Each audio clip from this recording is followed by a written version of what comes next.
All right, Scotty Reed here, Black Talk Radio Network, Black Talk Radio News. Make sure that you check out our platform and subscribe to our YouTube channel or our Facebook page, or follow us on Twitter at Black Talk Radio. I want to make this video response to a social media post that I made. I made a social media post about this mass lynching of about 230 something sharecroppers, black sharecroppers in the South. And I posted that, and I made the comment that, hey, Jim Crow was great for black people.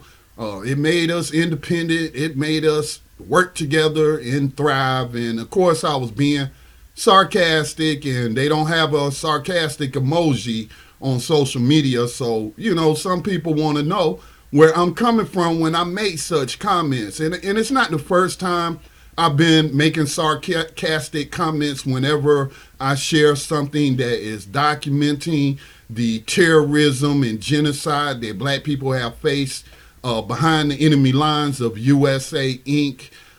So this person follows me on social media, and they want to know where I'm coming from. So they made a video response. We did have a friendly exchange on it, and so they wanted to make a video response, and I said I would respond by video. The way that I'm going to respond is I'm going to stop the video and address your points so that I don't forget to address anything, and it's just easier for me to work through the video that way and address your concerns, your questions, or any points that you have. So this is Red. I'm not going to tell you his last name is probably, you know, a pseudonym anyway, and it's not his real name, but we'll just call him Red for the sake of this video. So let's go ahead. This is his comment to me about where am I coming from when I make sarcastic remarks about Jim Crow being good for black people and making us pull together and become independent and all that. So here we go. Yeah, man, what to do, man? I forgot they got this feature. I've been using this feature a while back, but I forgot about this feature. But, you know, typing usually leads to circular arguments. You know what I'm saying? Now when you do the video response, sometimes it takes a little longer to get your point across, but people can get a feel for what you're saying better when they're looking at you and listening to you. Now, I don't understand where you're coming from with this whole black segregationist, black nationalists are making this type of accusation. But from what I know of the subject, which I'm by far not an expert, but I'm pretty well learned on the subject, you know, you got people like Minister Farrakhan, for example, which would be considered, the Nation of Islam would still be considered a modern day separatist black nationalist movement, because that is in their charter of what, you know, what they represent, what they out to gain by their movement. They still have that in the final call. It's still in the back of the final call that they want a separate nation. That's a viable option for them. Now, what? Okay, let me stop it right there. I'm not familiar with the Nation of Islam's charter, although I am familiar with other parts of their history, but their exact charter and what it calls for, I've never had the occasion to look it up and read it because I wasn't interested in joining the Nation of Islam. But I have heard Minister Farrakhan speak on an independent black nation. And the last time I heard Minister Farrakhan speak on that was at that last anniversary they had in Washington, D.C., Millions More March, whatever the name of it was this time around. And I heard him speak on that. And so I had never heard him speak on it before, even though I heard him speak many a times on many different things.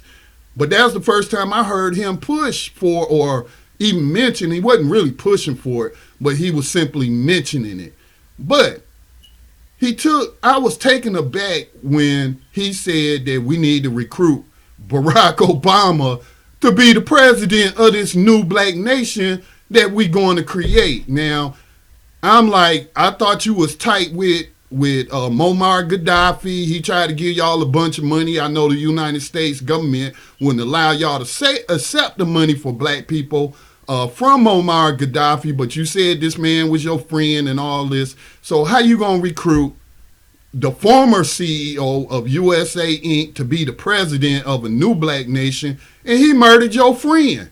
You said that was your friend. And then knowing all the dirty deeds this man has done in promoting white supremacy on a global scale, I'm like, wow, how could you even say such a thing? But that's all I've heard him speak on in terms of creating a black nation. I'll take your word for it that it's part of their founding documents or charter or list of demands that they have. We would be saying, referring to these laws, it's not necessarily the law. I think it's how you're putting it that's getting muddy in the waters, basically. It's not necessarily the passage of any in particular law. It's the whole entire thought process of these people kidnapped in some instances, actually bought from other Africans in a lot of instances. My ancestors brought them here and inflicted upon them the worst form of slavery in the history of mankind that the annals of history have thus far recorded, that we have access to at least. Now, why then, for one, would I want to be a part of a society that in its inception, my ancestors were not even considered human beings? They were considered 3/5 of a human being, which now in 2017 we know is totally a fact, because in fact the Africans and the people that are in Africa that never journeyed out of Africa and therefore never admixed with any other type of species are in fact the only 100% Homo sapiens sapiens on the planet. Therefore their descendants would also be that. So therefore those Caucasians that labeled our ancestors not human were in fact themselves not 100% human. Okay, I'm gonna stop you right there. Science has shown, and let me address a couple of things here. First, the fake news, because I actually did a fake news segment on the whole 3/5 clause things. Now, obviously, a racist white person is not going to want to acknowledge your humanity. He's going to dehumanize you. But the 3/5 clause had nothing to do with them saying you're only 3/5 human. Okay? The 3/5 clause did not apply to free black people. And see, that's something that we seem to have no knowledge of, that there were hundreds of thousands of free black colonists on this land when this country was created, that 1/3 of the Continental Army was made up of black men, the majority of them free black men, who then joined the Continental Army and helped them win the war with the last 3 battles, because George Washington was a racist and he barred black people, free or enslaved, from serving in the Continental Army, where we know the British was signing up black people because they even had Ethiopians and others fighting for them. And so anyway, because they were losing so badly, they lifted the ban and allowed black men. These were free black colonists, okay? These weren't slaves or anything like that. These were free black colonists. So they joined the Revolutionary War, last 3 major battles, and they win it, all right? So while the vast majority of black people in this country are descendants of enslaved Africans, many more of them, not many more, but there's quite a few of them who are the descendants of free black people. Okay? So that whole 3/5 clause, that only applied to enslaved black people. When they counted the census, what the South wanted to do was count their enslaved populations so that they could get more power through more representatives in Congress. Now, mind you, and I just read about this the other day, they were making arguments like our slaves deserve representation too, as if slaves could vote. as if slaves were voting for representatives that were going to go to Congress to look out for their rights. They didn't have any rights. They were slaves. But that was the argument that Southerners were making. That, hey, we want to count our slaves as a full person in the census. And we know the census is what determines how many representatives will serve your area or your state in the Congress, and how many senators you're going to have in the Senate. So those people in the North where they didn't have large enslaved populations said, hell no. Look, those are slaves. You can't count them at all, period. They don't have any representation. And so you don't get to count them, and then therefore you have more political power because you got more congressmen and senators. So that leads us to the 3/5 compromise, to where these groups of white men said, okay, we're going to strike this deal, and we only going to count the slaves as 3/5 of a person in the census. We're only going to count them 3/5. So whatever the total number of slaves you have, we're only 3/5 of those are going to count towards how many representatives and senators you get in Congress. That's the 3/5 compromise.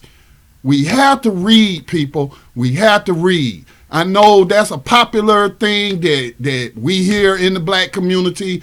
I used to believe the same thing until I just one day said, let me look up this 3/5 clause. Did they really say in the Constitution that black people were 3/5 human? And no, that turned out to be totally false, because free black people, which there were hundreds of thousands of them, were also paying taxes. They were citizens. They didn't have the full rights and privileges of citizenship. They were second-class citizens, but they were citizens. They weren't slaves, and they were counted as a whole person in the census.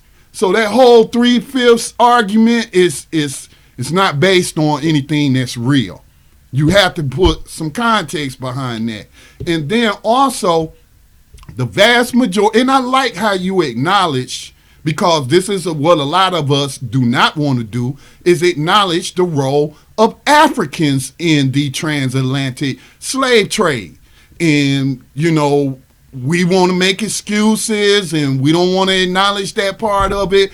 But that's the reason why Ghana gives us an African American, for those that use that term, a U.S. citizen who's black can go to Ghana and get dual citizenship. Special privilege. You go to the front of the line. You don't have to wait in line to get immigration papers or none of that. You can get your citizenship. There's one other country, I don't want to call his name out because I can't remember it right now, but I read about one other country that offers land as a form of reparations for African Americans. But why these black nationalists and others are not taking advantage of that and going to Africa right now instead of staying here and begging the United States, or I don't want to say begging, but expecting the United States to set aside some land that they're going to give you. All right, I'm not saying that that's not possible, but it's going to take a lot of political capital, and it's going to take a lot of money to push that, because y'all know money rules politics. So it's going to take a whole lot to make that come about. I don't want to say it's impossible, because nothing's impossible with the right people involved, with the right willpower, with the right resources. You can make anything happen. But in terms of most black people who were enslaved, they weren't brought over here on ships. Okay? They were not. The vast majority of them was born right here in the United States into slavery. Man, they took hundreds of thousands that they had brought over here and bred them like cattle until they numbered millions in 1865. Don't quote me on this. I think it was about 5 million.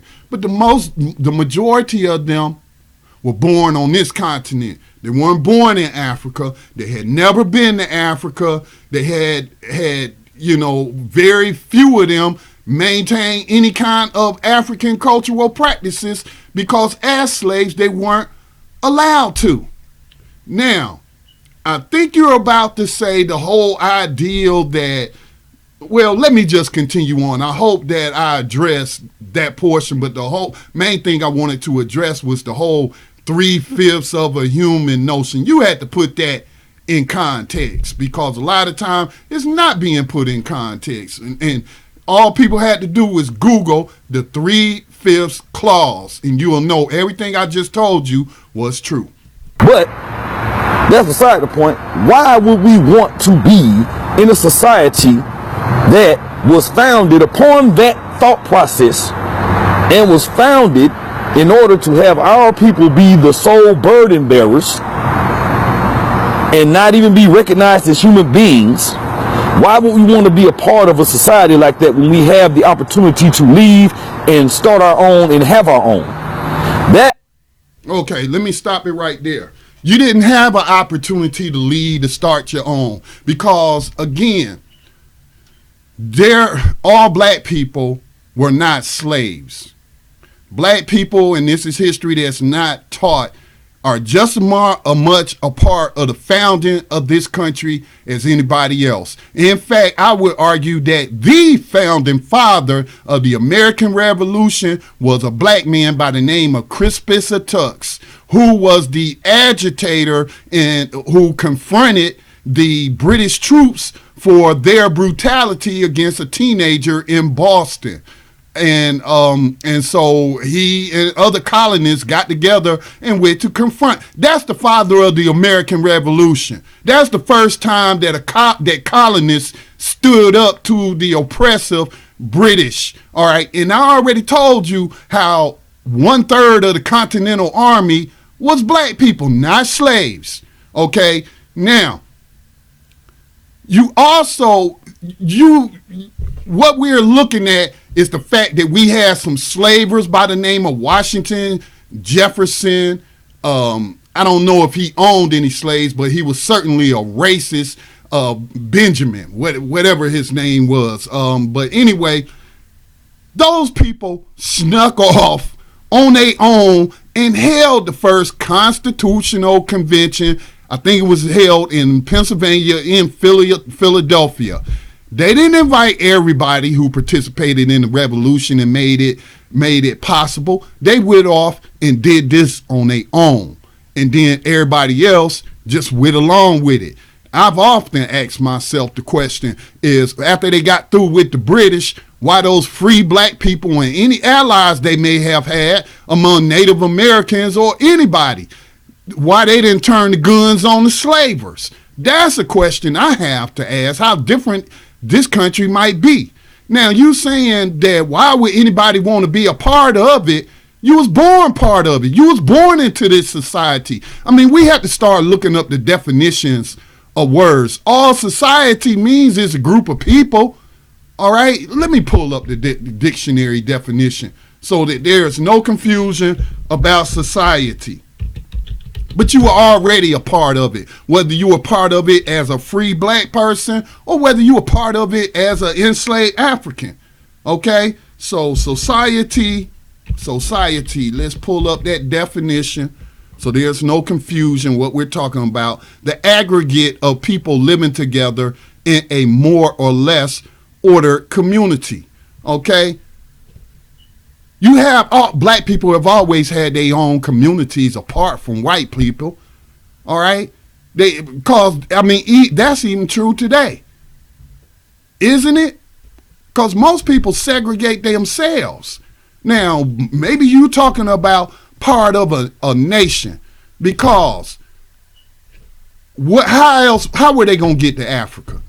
We talking about slaves now, formerly enslaved Africans. I don't expect the free black colonists who had long been here generation after generation to up and leave what they had and what they had built. No, they were going to fight for their human rights and fight against these racists and whatnot. And but these formerly enslaved Africans never had a chance. Why do you think black people want reparations today? They take money. Now, after the Civil War, racist white people were behind the creation of the Back to Africa movement. A lot of people don't know that. White people started that, not black people. Okay? After the Civil War was over, these white people said, well, we can't keep them as slaves. We don't want them here. Let's send them to Africa. Mind you, most of these people, all of these people at that time, born into slavery, had never been to Africa. All right? Know nothing about their roots. Know nothing about where they might come from. And I don't recall any African nation during that time saying, send us these poor Negroes coming out of slavery, send them back to Africa, we'll take them in and all. Now, I do know that there were free black men like Paul Coffey, who was a successful businessman who also helped free slaves. He started a colony in Africa. Then you had the other guy who was the first commissioned officer in the United States Army. Man, why is his Martin Delaney? He later left and went to establish a colony. So nothing has ever stopped black people from leaving this country and going to Africa, let alone some civil rights laws that outlawed white terrorist organizations or told employers that you can't discriminate against people based on their race, their sex, their religion, or their national origin. Okay? That's just nonsense. These people coming out of slavery did not leave the plantation loaded down with the gold and the silver that they former masters had. That's a story in the Bible about Hebrews leaving slavery in Egypt and taking all of this wealth along with them. And again, that's just a story. That is not real history. But that did not happen here in America. So again, tell me how these black people were supposed to be able to move like that. You got black people today that can't even move to Africa, just pick up and move to Africa like that. They ain't got the resources. But again, I got kind of sidetracked there, but after the Civil War, some white people did create a Back to Africa movement. They wanted to get all these Negroes out of this place and send them to Africa, and they couldn't come up with enough money, and the federal government wouldn't fund it.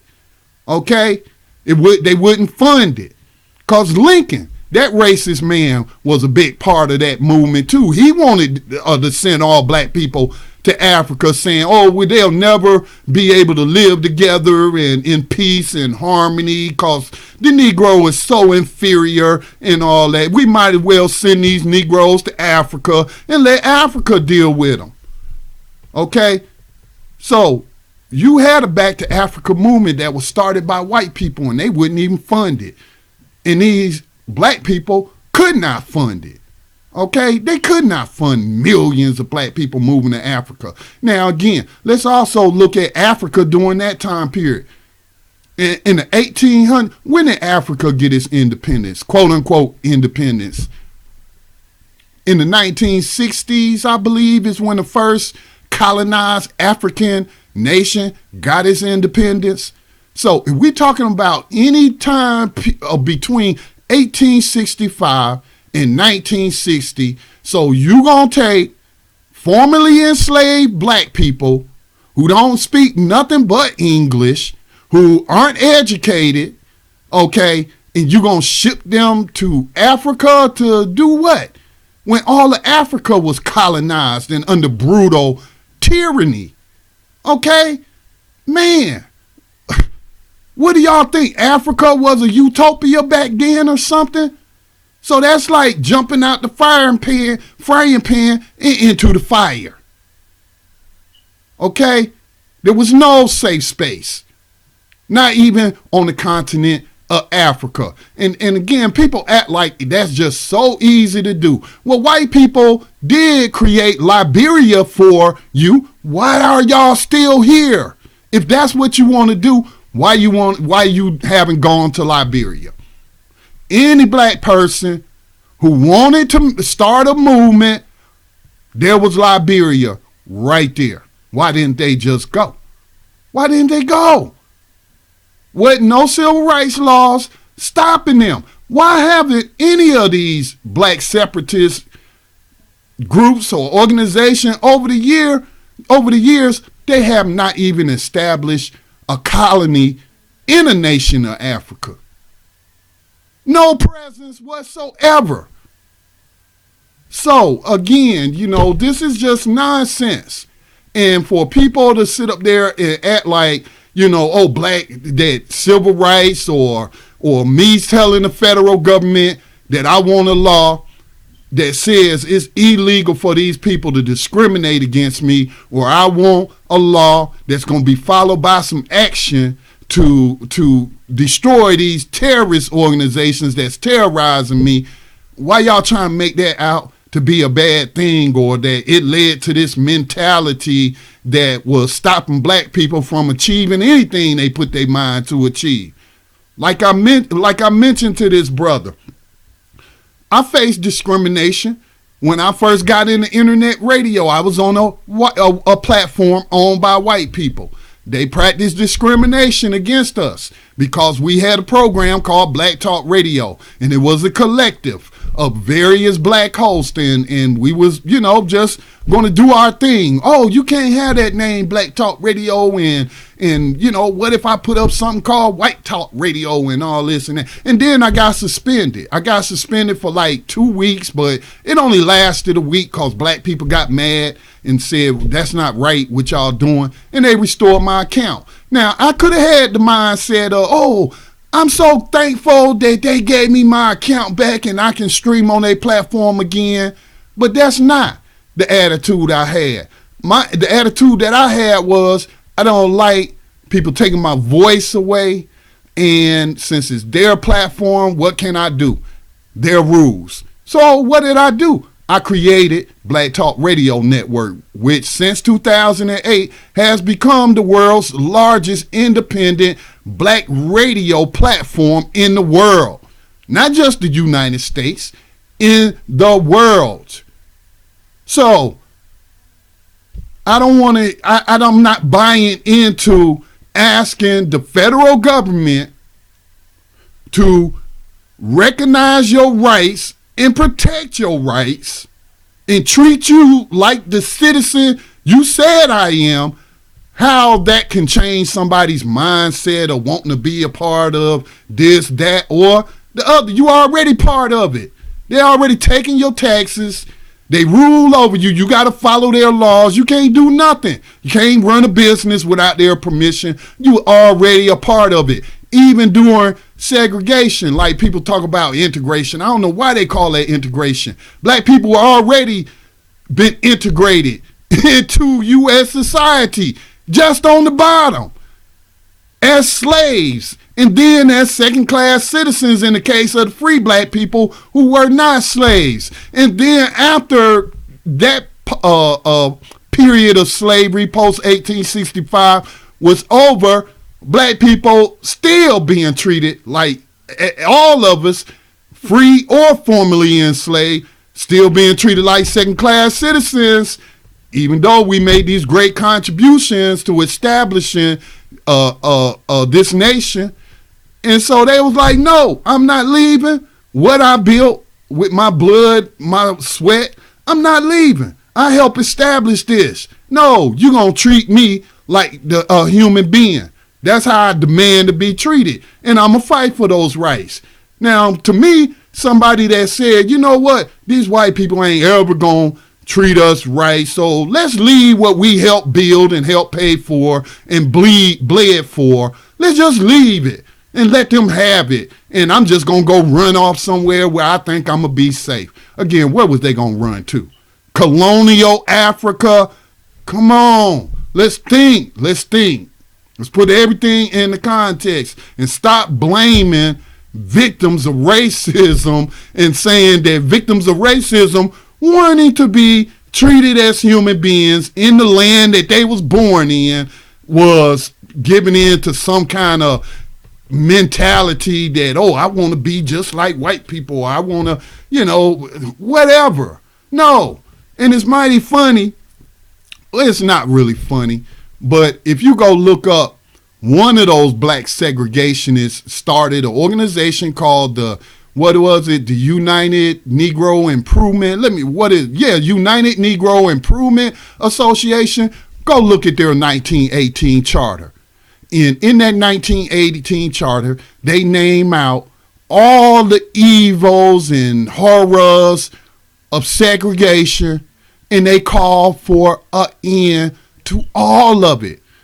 In their charter, they did not say we need to run off and go to Africa or anything like that. No, they said wherever the black man is, all over the world, including in Africa, he is being treated less than human. His rights as a human being aren't being respected. His rights as a citizen of these various nations aren't being respected. And we're calling for an end to that. Okay? That's true Pan-Africanism right there. Is wherever black people are around the world, is that we unite and we stand up for each other. That's true Pan-Africanism. Pan-Africanism isn't leaving the nations where we are at and all running to Africa. That's not Pan-Africanism. All right? Pan-Africanism is Africans all over the planet working together for the greater good of all, wherever we may be. So let me continue on with your video. Let me see. Might have lost my place, so let me just pull it back up. Okay, no, I've still got your place. That is the whole process. That is the whole issue at hand. You know, when I think of it anyway, and when I listen to people like the minister, and when I study the works of Garvey and things like that, that's what I gather from it. It's the whole thing of why would you want to be a part of something that you were never meant to be a part of. You can never abridge anything that deeply rooted enough to allow for full inclusion and full rights, because the country is still majority Caucasian. There are areas in this country where you won't even find a black person. So the thought that you would be able to gain full equality and equity in such a society is obnoxious to even think of, in my view. You know what I'm saying? It's preposterous. So the only viable solution would be to separate and start your own, because like I say, show me one example of where it worked in history. Show me one example of where it worked in history, where a people were oppressed in the manner that our ancestors were oppressed, and later on their ancestors became fully integrated and accepted in that same society. Show me where it worked somewhere else. If you can show me where it worked somewhere else, then we have a model to fashion ourselves after. If you can't show me where it worked somewhere else, then we don't have a model to fashion ourselves after. And the only other models we have of a similar situation is when those people gained their freedom, which was most of the time through fighting for their freedom and then forcefully separating themselves, and then they started their own society, and however long it took for them to start that society and get that society off the ground, well, that's a whole nother thing. We're not saying Rome was built in one day. The United States of America itself was not built in one day, but it got a huge kick and a huge boost from free labor that was performed by a lot of our ancestors. All right, so I'm gonna stop it right there. I addressed most of the stuff that he just said. Okay, it's a matter of your opinion, which you acknowledging. That's your opinion. And again, every black person ain't the descendant of no slave. And I would also say, why would I build up a place with my free labor and then I'm not going to have part in it? I'm going to fight for it. Just like you saying that we should fight to establish and free ourselves. Well, I'm free. I'm free right now to do whatever I want to do, as long as I'm not violating the life and liberty and property of another human being. I'm free. I know people like to say we live in this big prison and the whole planet is a prison. When you look at global colonization or imperialism, ain't nobody free on this continent or in Africa, period. So, but I'm free. I'm not. You see what I'm saying? So that's what I'm not in slavery like my brothers and sisters in these prison plantations. I'm free to create, which I did, a nonprofit organization called the Black Talk Media Project. I'm free to work with other black people to help them learn how to harness technology in the area of media so that we can create our own media apart from the white dominated racist media. So I'm putting things into practice, okay? So I'm more black nationalist, or doing some of the things that black nationalists talk about, but I'm actually doing. I've actually created something, comparable. So again, but I'm not leaving. I'm not a descendant of enslaved Africans. I'm a descendant of free black people. We have family land.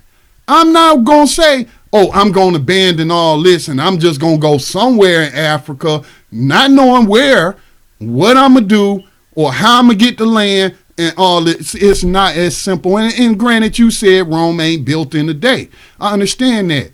So again, what's stopping you from going to Liberia? What's stopping you from going to Ghana? So if you think that we are going to raise up an army on this land right here in this country and we going to take some states, then, that's just wishful thinking. That's just being naive. If you want to create that, the best way to go about it is for as many black people as you can convince to move into various states.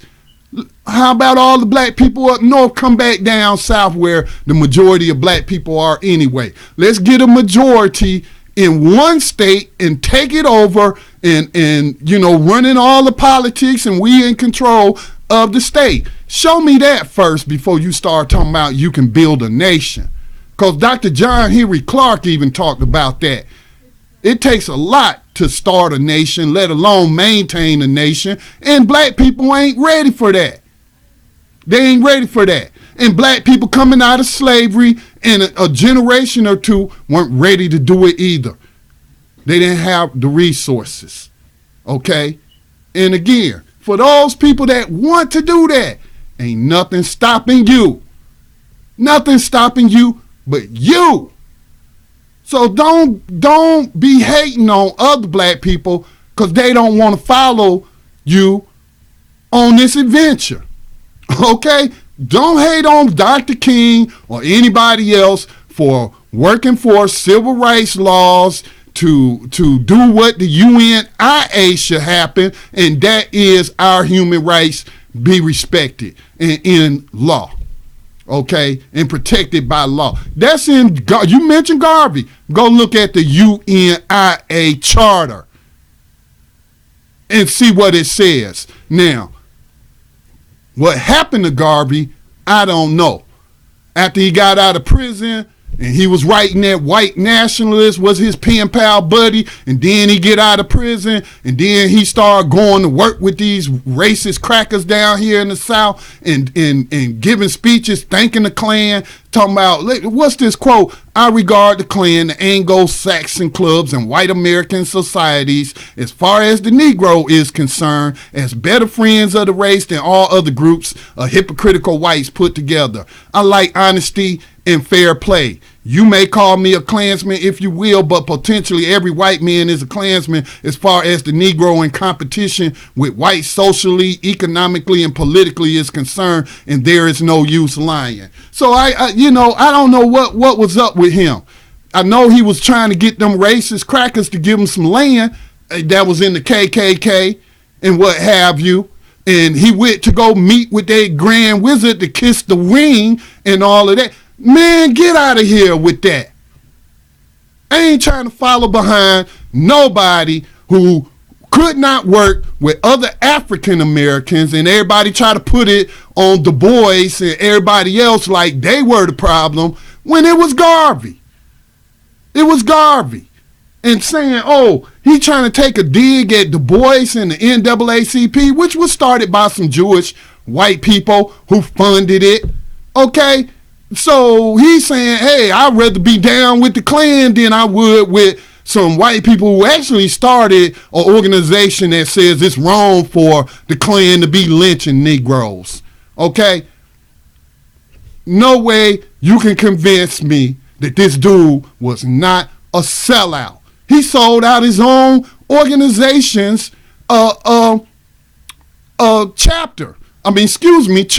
Again, go look at the 1918 United Negro Improvement Association charter and tell me why does it have all of this so-called integrationist language about respecting the rights of black people wherever they were, including in Africa.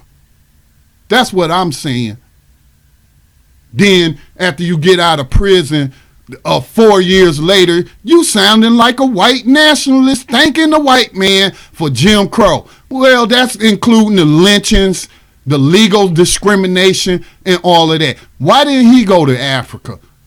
Why did they ban him from Liberia in his teachings? You have to look at it from an African perspective. Here this dude is from Jamaica, who ain't even working in his own country, who goes to America and makes enemies with black people who were born there and been fighting these white racist devils for I don't know how long, and demanding their part in a society or a nation that they helped build, okay? And then you gonna think you gonna come to Africa and you gonna make the United States of Africa and you gonna be president of all black people all over the world. Yeah, I agree with W.E.B. Du Bois. This man was a lunatic. And for y'all to attack people and say, oh, segregation made it so that black people don't want to work together. Well, that's a doggone lie. It's just that they may not be down for whatever you selling. And it don't take all black people for you to do anything that you want to do. I started Black Talk Radio Network with just one person, me. And now it is a bunch of us, black media producers, working together in an area that we think is important. So I don't buy this mindset that having some civil rights laws passed is made black people not want to work together and not want to fight to establish their own nation and all that. Because guess what? It's all been tried before. There have been colonies established in Africa. Hell, the white man even established Liberia for you. Go to Liberia. Go to Liberia. Or go to Africa. And start working on it. You don't want to be here. Leave. That's the solution. Ain't no laws preventing you from doing that. So where I come into conflict, though, is when y'all start blaming integration, which again was the Civil Rights Act of 1871, which outlawed the Klan and gave the executive branch of the U.S. government the tools it needed to destroy this terrorist organization. It doesn't matter if they no longer enforce those laws and they openly embrace these domestic terrorists, which we'll call it state-sponsored terrorism now, and the 64 Civil Rights Act that said, hey, employers, you can't discriminate against people based on their race or because they're a woman or because they came here from another country or because of their religion. I still, except for you just repeating what you done heard drilled into your head over and over and over by people who want you to donate to their organization and movement, even though these people ain't showed no signs of establishing anything autonomous except for their organization or establishing anything in Africa towards that goal. But again, why reinvent the wheel? You got Ghana, you got Liberia, you got Senegal, you got West African nations that you can go to. So stop dogging and throwing dirt on the name of our ancestors who fought against racist terrorism and legalized discrimination. I don't even care to watch the rest of it because not really making, it pretty much seems to be redundant now. So that's my response to your video. I appreciate you taking the time out to make the video. I hope I made myself more clear to you on why I'm sarcastically saying that Jim Crow was great for black people because it made us work together and we built tens of thousands of black businesses and we was employing millions of black people, and it's all a fantasy. All right, this is Scotty. I'm out. Peace.